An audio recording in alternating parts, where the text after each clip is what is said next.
In the quiet elegance of Thornfield Hall, a joyous engagement turns deadly when charming Richard Ashby is found murdered in the misty willow garden, a bloodied stone beside him.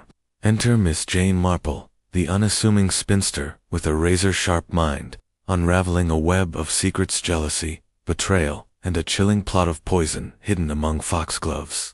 As tensions rise and clues emerge, a torn silk shawl, a burned letter, a muddy footprint, Miss Marple's keen eye pierces the facade of this grand English household. Who killed Richard, and what dark truth did he uncover? In just 30 seconds, step into a classic Agatha Christie mystery, where nothing is as it seems, and the truth lies in the smallest details. Chapter 1. The Invitation to Thornfield. In the tranquil village of Chipping Norton, where the lanes were lined with honeysuckle, and the church bells tolled with comforting regularity, Miss Jane Marple sat in her modest parlor, her knitting needles moving with the precision of a metronome. The late afternoon sun filtered through the laced curtains, casting delicate shadows across the room, where a vase of freshly cut marigolds glowed on the polished table. Her cottage, with its tidy garden and whitewashed walls, was a haven of order, yet Miss Marple's mind was ever alert to the subtle disorders of human behavior. She had just poured herself a cup of tea when the crunch of bicycle wheels on the gravel path drew her attention.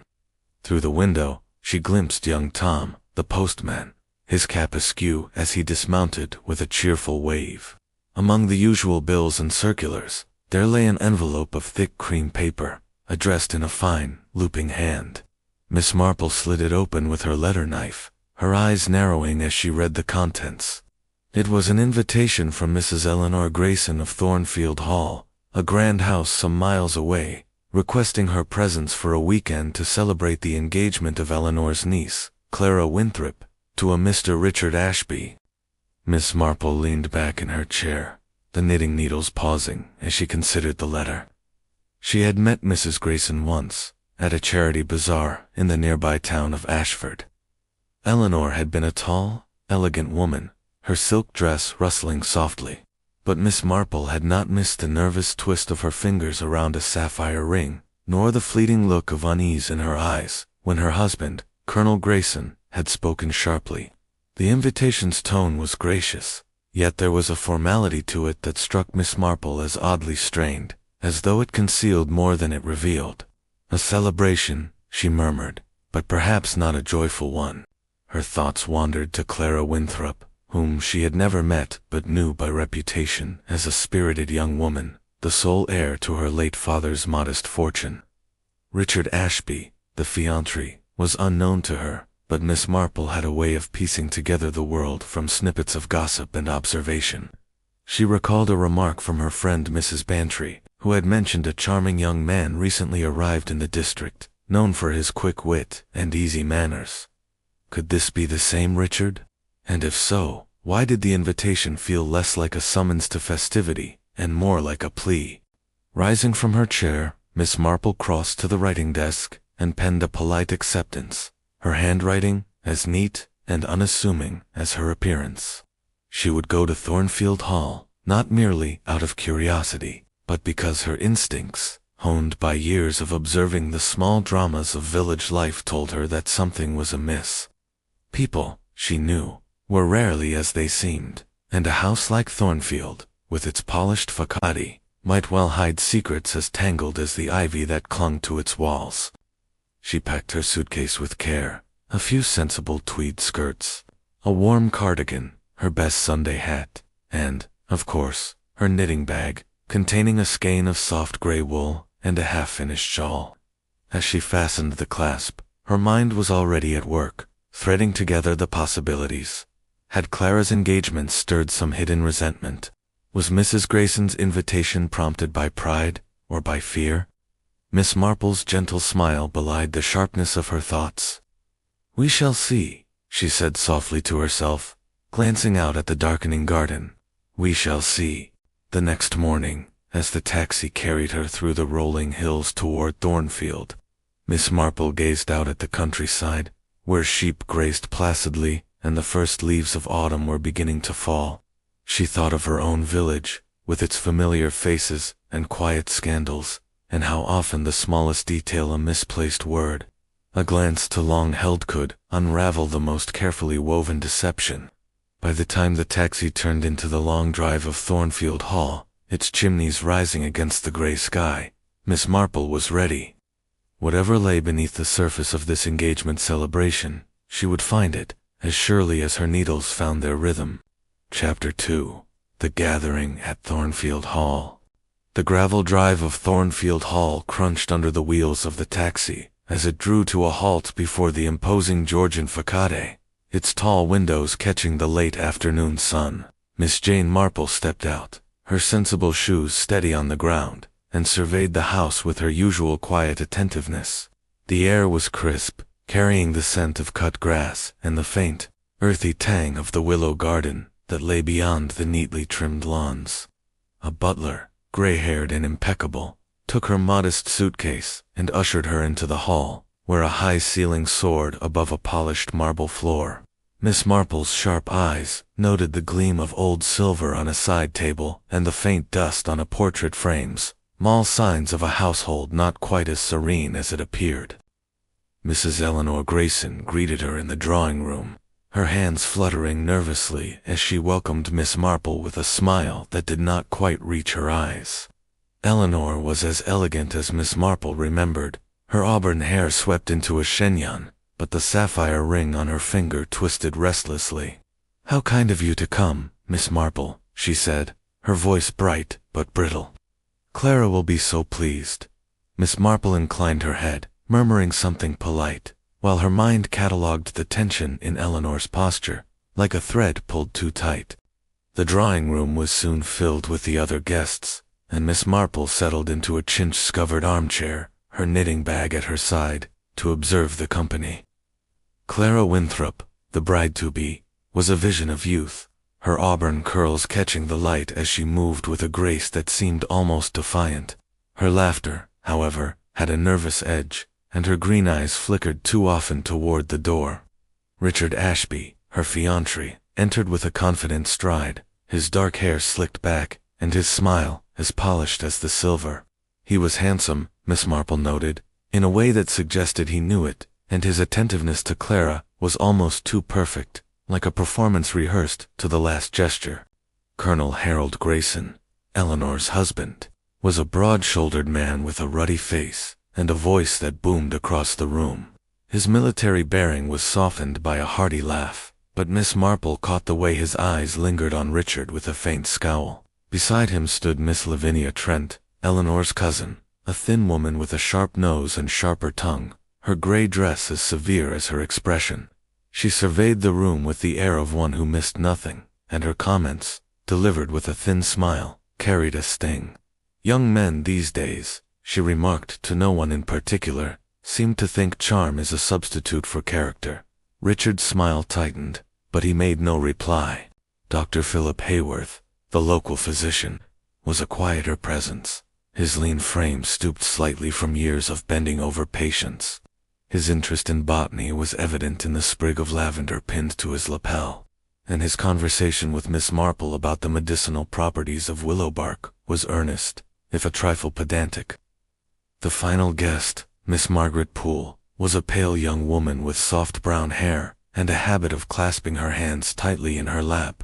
Introduced as Clara's childhood friend, she spoke little, her eyes following Richard with a curious intensity that Miss Marple found intriguing. Dinner was served in a dining room aglow with candlelight, the long mahogany table set with crystal and fine china. The meal was exquisite roast pheasant, glazed carrots, and a delicate lemon soufflé, but the atmosphere was as taut as a violin string. Clara, seated beside Richard, seemed to force her gaiety, her laughter ringing out at his every quip, yet her hand trembled slightly as she lifted her wine-glass. Richard, for his part, was all charm, recounting a humorous anecdote about a London theatre visit, but Miss Marple noted how his eyes darted to Colonel Grayson whenever the older man spoke. Eleanor, at the head of the table, was the perfect hostess, yet her smiles were fleeting, and she toyed with her food, her fork hovering more often than it met her lips. Miss Trent's remarks grew bolder as the meal progressed, An engagement is such a gamble, isn't it? She said, her eyes fixed on Richard. One never knows if the prize is worth the stake. Clara flushed, and Richard's hand tightened on his glass. But he responded with a laugh, deflecting the barb with a comment about the unpredictability of love. Colonel Grayson, meanwhile, launched into a loud reminiscence about his army days, his voice drowning out the softer exchanges. But Miss Marple caught the way Eleanor flinched when he mentioned debts of honor. Margaret Poole remained silent, her gaze fixed on her plate, though once, when Richard's hand brushed Clara's, her lips pressed into a thin line. As the dessert plates were cleared, Miss Marple sipped her coffee, her mind weaving together the threads of the evening. She recalled a similar dinner years ago, in a village not unlike Chipping Norton, where a young man's charm had masked a dangerous ambition, and a woman's silence had hidden a breaking heart. Here, too, she sensed undercurrents: jealousy, perhaps, or fear, or something darker still. Richard's easy manner was too studied, Clara's brightness too fragile, and Eleanor's nervousness suggested more than mere social anxiety. Even Dr. Hayworth, with his quiet demeanor, seemed to watch the others with a clinical interest, as though diagnosing more than their health. The conversation turned to the willow garden, which lay beyond the French windows, its drooping branches silvered by moonlight. Dr. Hayworth mentioned its botanical curiosities: foxgloves and nightshade among the mand. Richard, with a sudden intensity, asked about their properties. Purely academic interest, he said with a laugh, but Miss Marple noted the way Eleanor's hand froze on her coffee cup. Colonel Grayson, oblivious, proposed a stroll in the garden the next morning, and the party dispersed to their rooms, the air heavy with unspoken thoughts. As Miss Marple climbed the grand staircase, her knitting bag swinging gently at her side, she reflected on the evening's impressions. People, she knew, were like her knitting patterns, simple on the surface, but with twists and knots that revealed themselves only to the patient observer. Something was amiss at Thornfield Hall, and though she could not yet name it, she felt the familiar prickle of curiosity, sharp as her needles. In her room, she opened her suitcase, laying out her gray wool and her Sunday hat, and sat by the window, gazing out at the shadowed garden. The willows swayed gently, their whispers carrying secrets she was determined to unravel. Chapter 3. The Body in the Garden. The morning dawned gray and heavy over Thornfield Hall, with a mist clinging to the lawns and curling around the willows like a ghostly shawl. Miss Jane Marple, an early riser by habit, was already dressed in her tweed skirt and cardigan, her knitting bag tucked under her arm, when the household was shattered by a piercing scream. It came from the direction of the willow garden, sharp and raw, cutting through the quiet like a knife. Miss Marple, her steps brisk despite her age, followed the sound, arriving at the French windows of the morning room just as the other guests began to stir. Margaret Poole stood at the edge of the garden, her hands pressed to her mouth, her eyes wide with horror. At her feet, sprawled across the damp grass near the sluggish stream, lay Richard Ashby, his dark hair matted with blood. A heavy, moss-covered stone, the size of a man's fist, rested nearby, its edge stained crimson. Clara Winthrop, arriving moments later, let out a choked cry and sank to her knees, her hands reaching for Richard before Dr. Hayworth gently pulled her back. Eleanor Grayson, pale as the mist, clutched her husband's arm, while Colonel Grayson barked orders to the servants to fetch the police. Miss Lavinia Trent, her lips pursed, surveyed the scene with a cold detachment that Miss Marple found oddly telling. The local constable, Mr. Barnes, arrived within the hour, his notebook in hand and his manner ponderous. He examined the body, his brow furrowed, and declared it a tragic accident. Slipped on the wet grass, likely, he said, pointing to the dew-slick ground. Hit his head on that stone. Dreadful business. The household murmured agreement, eager for a simple explanation, but Miss Marple, standing quietly to one side, her knitting needles idle in her hands, was not convinced. She stepped closer to the body, her mild gaze taking in every detail, the awkward angle of Richard's head, the stone's position, and the deep, deliberate gash above his temple. An accident, she murmured to herself, her voice soft as a whisper in church. I think not. Dr. Hayworth, crouching beside the body, confirmed her suspicions. The wound is too precise, he said quietly, his fingers probing the skull with professional care. A fall might crack the bone, but this blow was struck with force, and from an angle that suggests intent. His words, though spoken low, sent a ripple of unease through the group. Clara's sobs grew louder, and Eleanor's hand tightened on her sapphire ring, twisting it until her knuckles whitened. Colonel Grayson blustered about trespassers, his voice loud but unsteady, while Miss Trent's eyes narrowed, as if she were cataloging each reaction for later dissection. Miss Marple, unnoticed by the others, moved slowly around the scene, her eyes sharp behind her spectacles. The willow garden was a secluded spot, its drooping branches forming a green curtain around the stream, which gurgled sluggishly over smooth pebbles. Near the stone, she spotted a scrap of green silk, caught on a low-hanging branch, its edges frayed. It was a small thing, easily overlooked, but Miss Marple knew that small things often held great significance. She also noted a single footprint, half hidden in the mud by the stream's edge, its outline too clear for the morning's damp to have softened. Margaret Poole, still trembling, stood apart, her composure returning with an odd swiftness. Miss Marple, watching her, recalled a young woman in her village years ago, whose tears had dried too quickly after a tragedy, revealing a heart more calculating than grieving. As the police took photographs and cordoned off the garden, Miss Marple retreated to a bench beneath a willow, her knitting resumed as a cover for her thoughts. The household was in disarray, servants whispering in corners, Clara weeping in Eleanor's arms, and Colonel Grayson pacing the terrace, muttering about damned intruders. Yet Miss Marple's mind was calm, threading together the morning's observations. Richard's death was no accident, and the killer, she suspected, was not far away.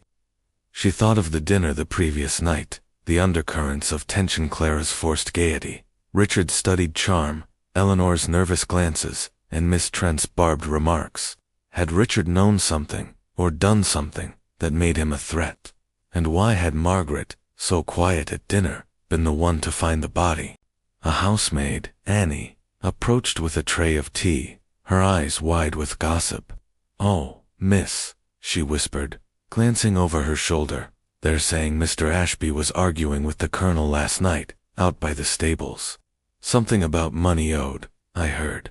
Miss Marple nodded, her expression encouraging but neutral, and Annie hurried off, eager to share her tale with the kitchen staff. The information was a single stitch in the pattern, but Miss Marple knew that every stitch counted. She recalled, too, Dr. Hayworth's mention of Richard's interest in toxic plants, and the foxgloves she had seen growing in the garden's shaded corners. Was there a connection, or was it merely a coincidence, like the misplaced stitch that could unravel a whole row? As the mist began to lift, revealing the stark beauty of the willow garden, Miss Marple rose, her knitting tucked away. The police would do their work, questioning and measuring, but she knew they often missed the human truths that lay beneath the surface. People, she reflected, were like the willows themselves, graceful and pliant, but with roots that ran deep and hidden, tangled in motives of greed, fear, or love. She would watch and listen, as she always did, letting the truth emerge as naturally as her knitting took shape. For now, she returned to the house, her steps light but purposeful, ready to unravel the secrets that Thornfield Hall concealed. Chapter 4. Whispers of Motive. The atmosphere in Thornfield Hall had grown heavy, as though the mist from the willow garden had seeped into the very walls. By midday, the police had cordoned off the garden, and Constable Barnes, with his methodical plotting, was questioning the household in the library. Miss Jane Marple, seated in a corner of the drawing room, her knitting needles clicking softly, appeared to be absorbed in her gray shawl, but her ears missed nothing. The murmurs of the servants, the stifled sobs of Clara Winthrop, and the sharp undertones of Miss Lavinia Trent's voice all wove into the tapestry of her thoughts. Clara, her face pale and tear-streaked, sat by the window, twisting a handkerchief in her hands. Eleanor Grayson hovered nearby, her attempts at comfort faltering under her own evident strain. Colonel Grayson had retreated to his study, his bluster replaced by a brooding silence, while Dr. Hayworth moved quietly among the guests, offering calm words, and, Miss Marple noted, observing them with a clinical eye. Margaret Poole, composed now, sat apart, her hands folded neatly in her lap, her gaze distant but alert. Miss Marple, with her knack for seeing beyond the surface, sensed that each person in the room carried a piece of the puzzle, though none yet knew how they fit together.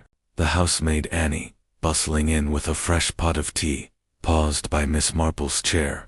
Her eyes gleamed with the thrill of gossip, and she leaned close, her voice a conspiratorial whisper. "I shouldn't say miss, but I heard Mr. Ashby and the Colonel last night, out by the stables." Raised voices, they had, something about debts unpaid and promises broken. "I didn't catch it all, but Mr. Ashby sounded proper angry." Miss Marple nodded, her expression mild but encouraging, and Annie scurried off, satisfied with her contribution. The information was a thread, thin but significant, and Miss Marple tucked it away, recalling a case in her youth where a debt had led to a deadly reckoning. Miss Trent, ever watchful, approached Miss Marple, her thin lips curved in a smile that held no warmth.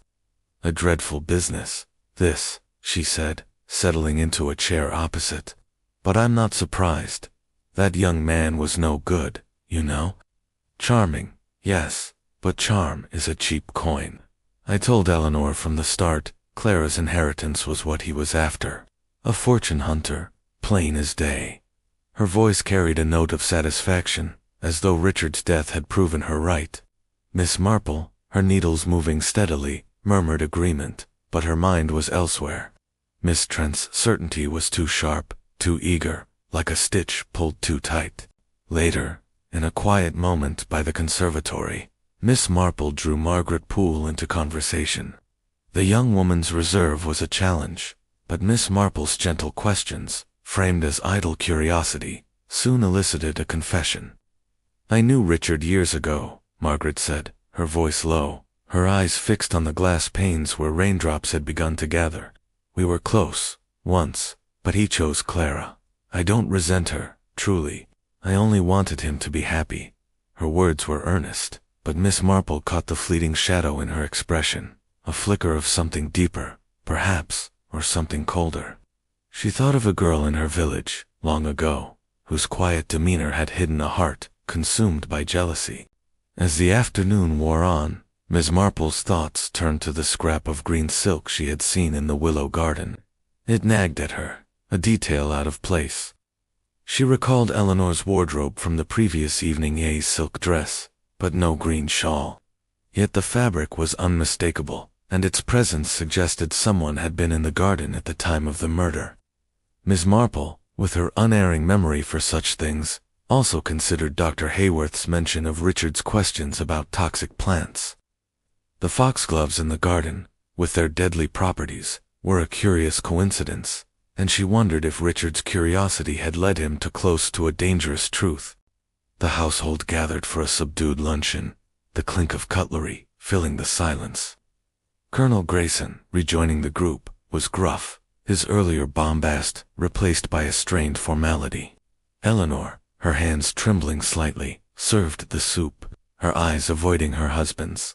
Clara, barely touching her food, stared blankly at the table, while Miss Trent's sharp gaze darted from one face to another, as if searching for weakness.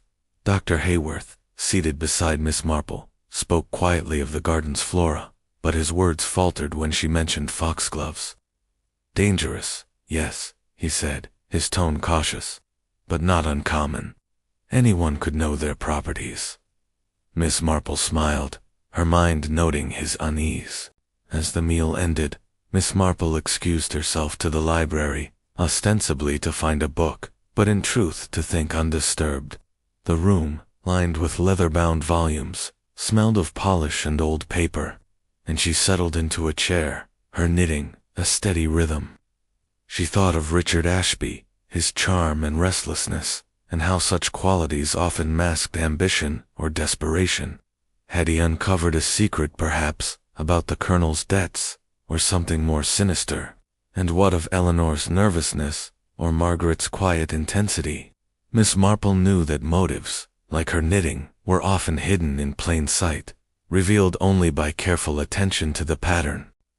The rain began to fall in earnest, pattering against the windows, and Miss Marple's thoughts returned to a case from years past, where a young man's death had been tied to a secret he should not have known. Here, too, she sensed a hidden truth, one that lay not in the grand gestures but in the small details, the torn silk, the muddy footprint, the overheard argument. She would need to watch closely, to listen to the whispers of the household, for the truth, she knew, was already there, waiting to be unraveled like a knot in her wool. As she rose to rejoin the others, Miss Marple's eyes fell on a small table by the window, where a vase of wilted foxgloves stood, their vibrant petals drooping. A coincidence, perhaps, but Miss Marple did not believe in coincidences. She tucked her knitting away, her mind as sharp as ever, and stepped back into the tension of Thornfield Hall, ready to follow the threads wherever they led. Chapter 5. The Clue of the Torn Fabric. The rain had settled into a steady drizzle by late afternoon, cloaking Thornfield Hall in a gray veil that matched the mood within.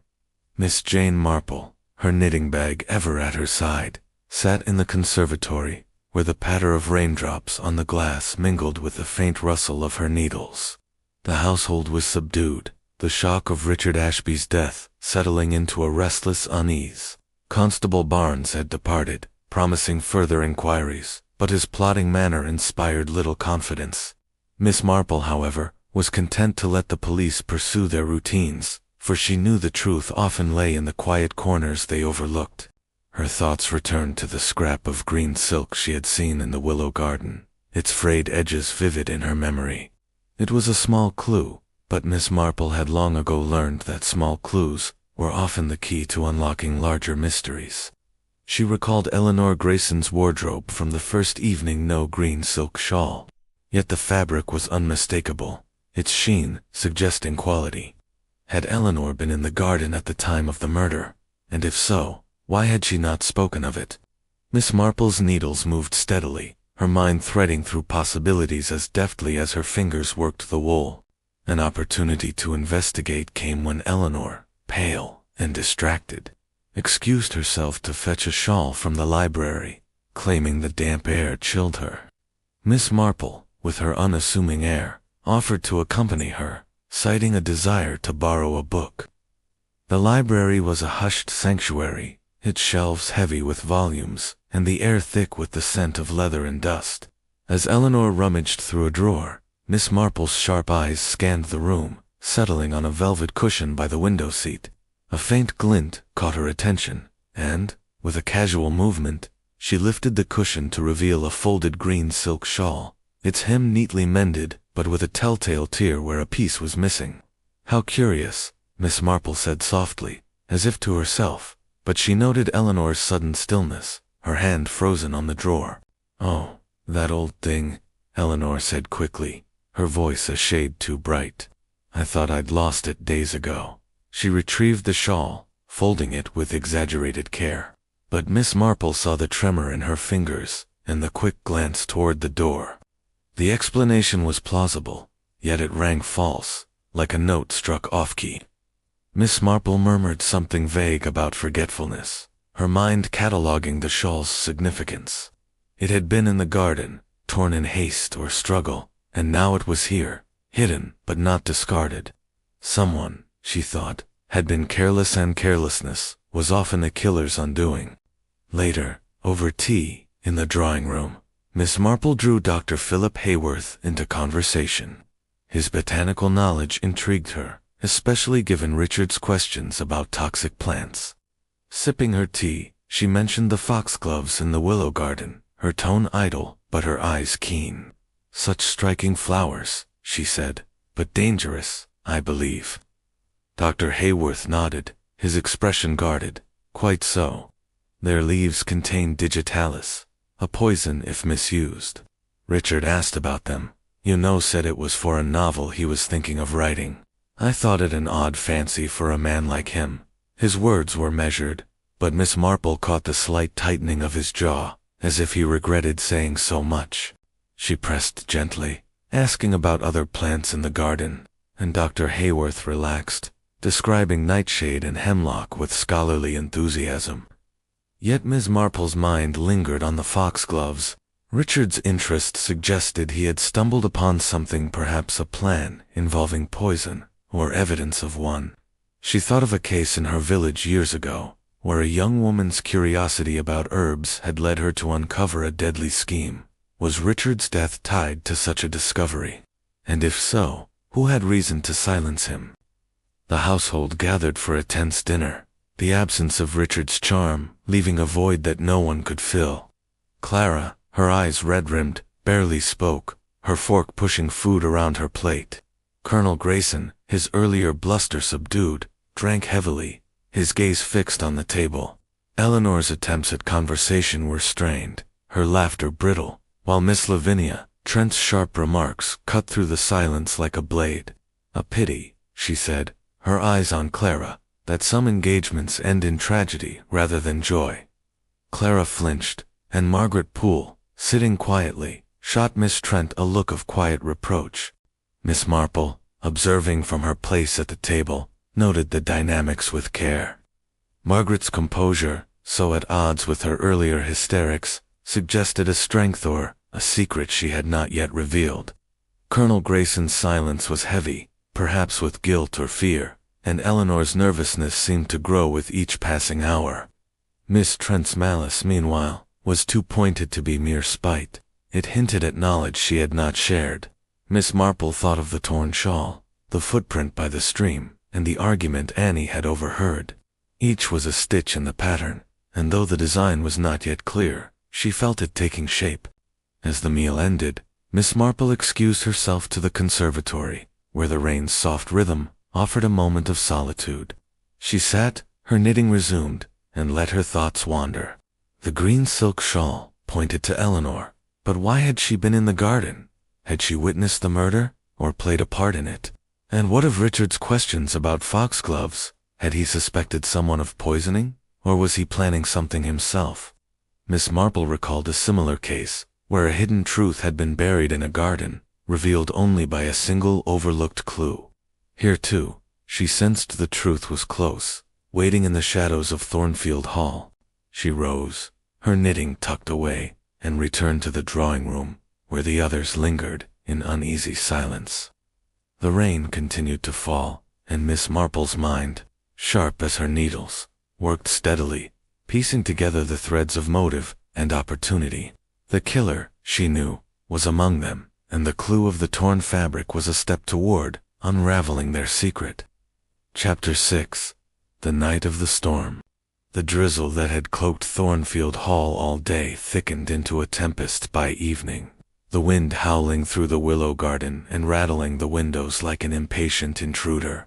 Miss Jane Marple, seated in her room, her knitting needles paused in mid-stitch, listened to the storm's fury with a calm attentiveness. The house was restless, its occupants moving through the corridors with the unease of those who sensed a shadow over them. Richard Ashby's murder hung heavy, and Miss Marple, with her quiet certainty, knew the truth was drawing closer, like the lightning that flickered beyond the panes. Sleep eluded her, as it often did when her mind was at work. Slipping into her dressing gown, she sat by the window, her eyes on the darkened garden where the willows swayed wildly, their branches thrashing like mourners at a wake. The house creaked and groaned, but a different sound caught her ere a soft tread in the corridor, cautious and deliberate. Miss Marple, ever light on her feet, despite her years, opened her door a crack and peered out. A figure, shrouded in shadow, moved toward the library, the faint glow of a candle betraying their presence. Curiosity, sharper than caution, urged her to follow. She glided down the corridor, her slippers silent on the polished floor, and paused outside the library door, which stood ajar. Through the gap, she saw Eleanor Grayson, her face pale in the candlelight, standing by the fireplace. Eleanor's hands trembled as she fed a piece of paper to the flames, the fire flaring briefly to reveal her taut expression. Miss Marple's sharp eyes caught a glimpse of the paper before it curled into ash a letter, its ink bold, with the words "must be stopped" legible for a fleeting moment. Eleanor, unaware of her observer, stared into the fire, her fingers twisting her sapphire ring with a ferocity that suggested fear rather than habit. Miss Marple retreated as silently as she had come, her mind turning over this new thread. A letter burned in haste, its message cryptic but urgent, pointed to a secret Eleanor wished to conceal. Was it a warning she had written, or one she had received? And why burn it now, under cover of the storm? Miss Marple thought of a case from her village, where a burned note had hidden a betrayal, and she wondered if Eleanor's actions stemmed from guilt, fear, or a desperate need to protect someone or something. Returning to her room, she sat by the window, her knitting resumed, as a pretext for thought. The storm raged on, its thunder echoing the turmoil within Thornfield Hall. She considered the green silk shawl, its torn edge matching the scrap in the garden, and Eleanor's quick explanation of its loss. The footprint by the stream, the argument between Richard and Colonel Grayson, and Richard's questions about foxgloves all wove into the pattern, but the letter added a new dimension. Had Richard known something that threatened Eleanor, or was she shielding another? Miss Marple's needles clicked steadily, each stitch a step toward clarity.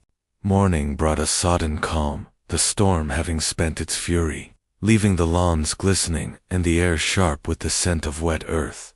At breakfast, the household was subdued, the clatter of cutlery a poor mask for their tension. Clara Winthrop, her eyes hollow, picked at her toast, while Eleanor's forced cheer faltered under the weight of her own unease. Colonel Grayson, his face drawn, announced a discovery that sent a ripple through the room. "Found it in Ashby's room," he said, producing a folded document with a flourish. "His will, dated last week. Names Clara as his sole beneficiary." The room stilled. Clara's fork clattered to her plate, and she stared at the colonel, her face a mask of shock. "A will," she whispered, but he never spoke of it. Miss Lavinia Trent's eyes narrowed, her lips curling in a way that suggested she had expected no better. Margaret Poole, silent as ever, watched Clara with an unreadable expression, while Dr. Hayworth's fingers paused on his coffee cup, his gaze flickering to Eleanor. Miss Marple, sipping her tea, observed the reactions, her mind noting the sudden shift in the room's dynamics. A will, so conveniently found, cast suspicion on Clara, but Miss Marple, who knew the heart's subtleties, doubted the girl's grief was feigned.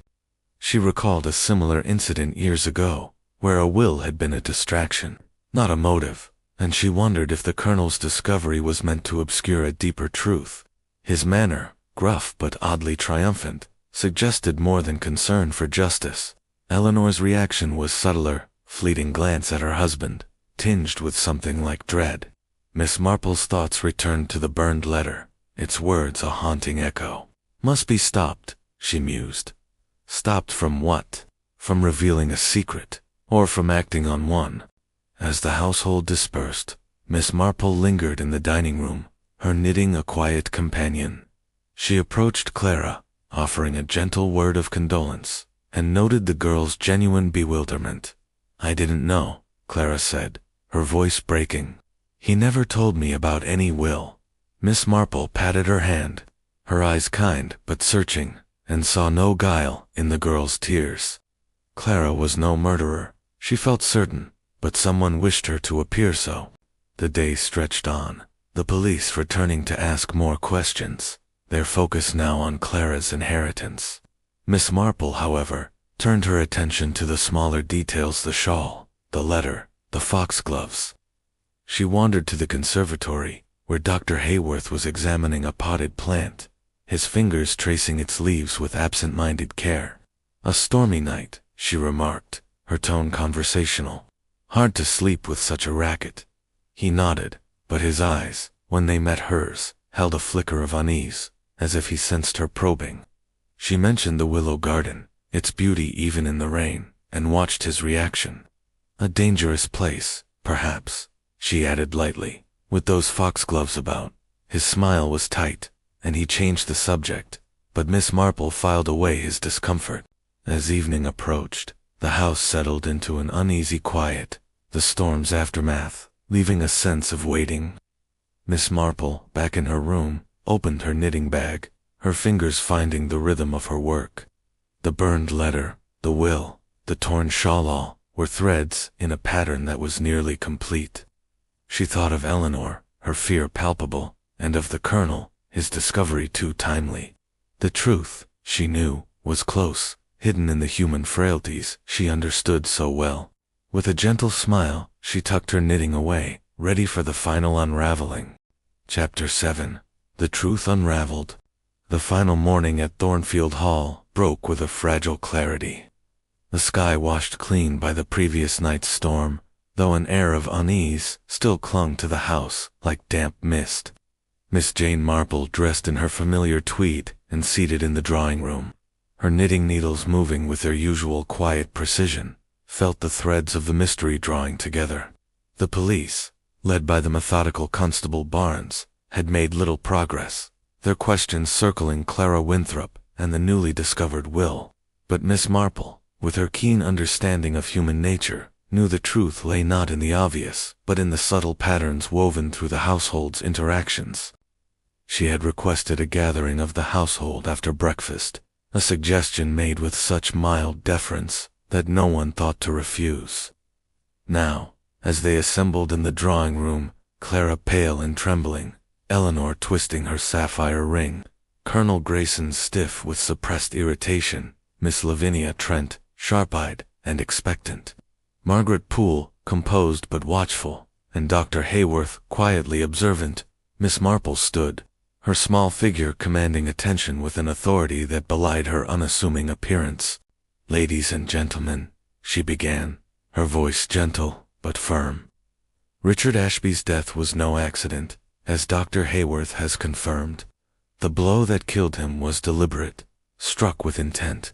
But to understand why, we must look beyond the surface, to the secrets that lie beneath."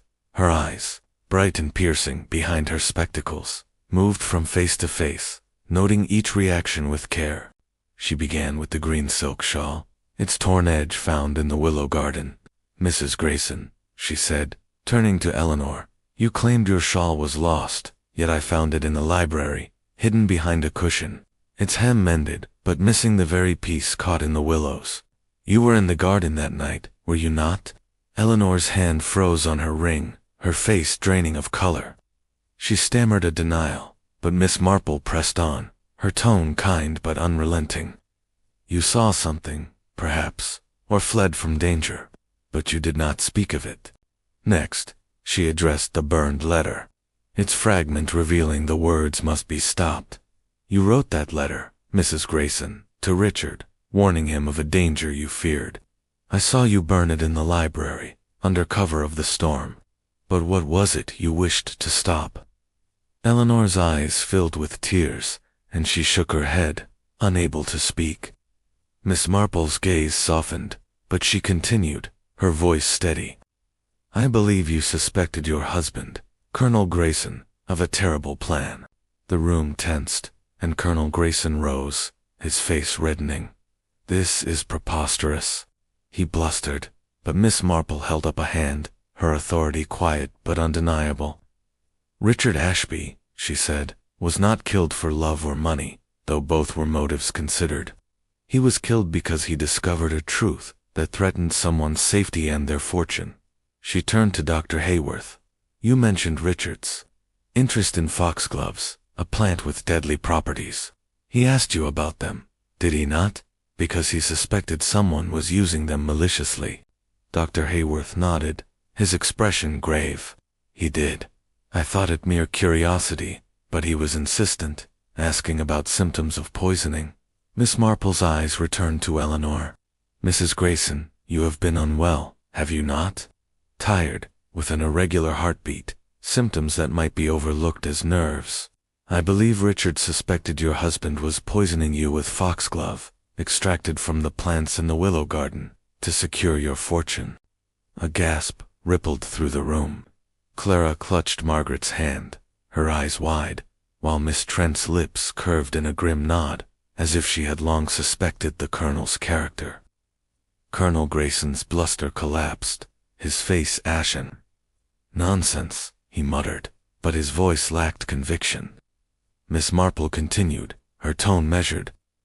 "Richard confronted you, Colonel, that night by the stables, as the housemaid overheard.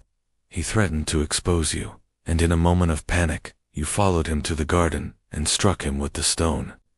The will, so conveniently found in his room, was a distraction, meant to cast suspicion on Clara." Eleanor let out a sob, her hands covering her face. "I suspected," she whispered. "I found traces of leaves in his study, and I felt so ill. I wrote to Richard, begging him to be careful, but I was too afraid to act." Miss Marple nodded, her eyes kind. "Your fear saved you, Mrs. Grayson, but it could not save Richard." She turned to the footprint by the stream, a detail the police had overlooked. "It was yours, Colonel, was it not? Made in haste, as you fled the scene. And the shawl, Mrs. Grayson, was torn when you stumbled upon the body, perhaps in shock. Before you ran back to the house." Eleanor nodded, tears streaming down her face. And Colonel Grayson slumped in his chair, his silence a confession. Miss Marple concluded with a quiet sigh. "People are often undone by their own weaknesses, greed in this case, and the belief that a crime could be hidden. But the truth, like a dropped stitch, always shows itself to those who look closely." She sat, her knitting resumed, as Constable Barnes, summoned by Dr. Hayworth, entered to take the Colonel into custody. His protests were feeble, drowned by the weight of evidence. Foxglove traces, later found in Eleanor's tea, confirmed by Dr. Hayworth's tests, sealed his fate. As the room emptied, Clara approached Miss Marple, her voice trembling with gratitude. "How did you know?" she asked. Miss Marple smiled, her needles clicking softly. "My dear, I have seen many patterns in life, and they are much the same, whether in a village or a grand house like this. One only needs to watch and listen." The truth had been unraveled, and though Thornfield Hall would bear the scars of its secrets, Miss Marple felt the quiet satisfaction of a puzzle solved. Chapter 8. The Quiet Departure. The sun hung low over Thornfield Hall, casting long shadows across the lawns, as the tumult of the morning settled into a fragile stillness. With Colonel Grayson taken away by Constable Barnes, the household seemed to exhale, though the air remained heavy with the aftertaste of betrayal and loss. Miss Jane Marple, her knitting bag packed and her sensible hat in place, stood in the hall, ready to depart for Chipping Norton. Her small suitcase waited by the door, unassuming as its owner. But her mind was still threading through the events of the past days, tying off the final loose ends of the tragedy. Clara Winthrop approached her, her auburn curls framing a face still pale but softened by relief. "Miss Marple," she said, her voice steady, despite the tremor in her hands, "I don't know how to thank you. If you hadn't seen the truth, I might have been blamed for something I could never do." Her green eyes, so haunted before, held a flicker of hope, though grief lingered in their depths. Miss Marple patted her hand gently, her smile kind but reserved. "My dear, the truth has a way of revealing itself, if one is patient. You must look after yourself now, and perhaps find joy again, in time." Eleanor Grayson, standing nearby, was a shadow of her former elegance, her sapphire ring still, but her eyes red-rimmed from tears. She had been spared a slow death by poison, yet the revelation of her husband's treachery had left her fragile, like porcelain cracked, but not yet broken. "I should have spoken sooner," she murmured to Miss Marple, her voice barely above a whisper. "I suspected, but I was so afraid." Miss Marple nodded, her expression one of quiet understanding. "Fear can silence us, Mrs. Grayson, but you did what you could. The rest was not your burden to bear." Miss Lavinia Trent, ever sharp, lingered by the drawing-room door, her gaze less cutting than before, but still appraising. She had said little during the morning's revelations, her earlier malice replaced by a grudging respect for Miss Marple's insight. As their eyes met, she inclined her head slightly, a rare concession from one so unyielding. Miss Marple returned the gesture, recognizing in Miss Trent a mind not unlike her own, though hardened by cynicism rather than tempered by compassion. Margaret Poole, quiet as ever, offered a tentative smile as she passed, her composure now a shield rather than a mask. Miss Marple, who had sensed the depth of her old affection for Richard, felt a pang of sympathy. Margaret's silence had been born of loyalty, not deceit, and Miss Marple hoped she would find peace in time. Dr. Hayworth, the last to approach, thanked her for her clarity, his botanical knowledge now a tool for justice rather than mere curiosity. "You've a remarkable mind, Miss Marple," he said, his tone earnest. "I confess I saw nothing beyond the plants." She smiled faintly, replying, "We all see what we are trained to see, Doctor. I merely look for the human heart." As the taxi arrived, crunching up the gravel drive, Miss Marple took a final glance at the willow garden, its branches still and glistening in the sunlight. The stream, once the scene of violence, flowed quietly now, its secrets laid bare. She thought of the foxgloves, their deadly beauty, a silent witness to the crime, and of the torn silk, the burned letter, the muddy footprint, all small threads that had woven a tapestry of greed and desperation. She recalled a similar case in her youth, where a garden had hidden a murderer's intent, and how the smallest detail, a misplaced flower pot, had unraveled it all. Here, too, the truth had been in the details, waiting for her patient eye. The taxi carried her through the countryside, the hedgerows and fields of Chipping Norton unfolding like a familiar quilt. Miss Marple leaned back, her knitting bag on her lap, and let her thoughts drift. People, she mused, were so often like her, knitting orderly on the surface, but with knots and tangles beneath, revealed only to those who knew where to look. Colonel Grayson's greed had undone him, as greed so often did, and Eleanor's fear had nearly cost her life. Clara's love, though bruised, would heal, and Thornfield Hall would endure, its secrets now part of its history. As the train station came into view, Miss Marple opened her knitting bag, her fingers brushing the soft gray wool. The shawl was nearly complete, its pattern intricate but clear, much like the mystery she had just solved. She smiled to herself, her eyes bright behind her spectacles. The world, with all its frailties, was no match for the quiet observation of an old lady who saw what others missed. As the train pulled away, the willows of Thornfield Hall faded into the distance, and Miss Marple turned her thoughts to home, ready for whatever puzzle might next find its way to her door.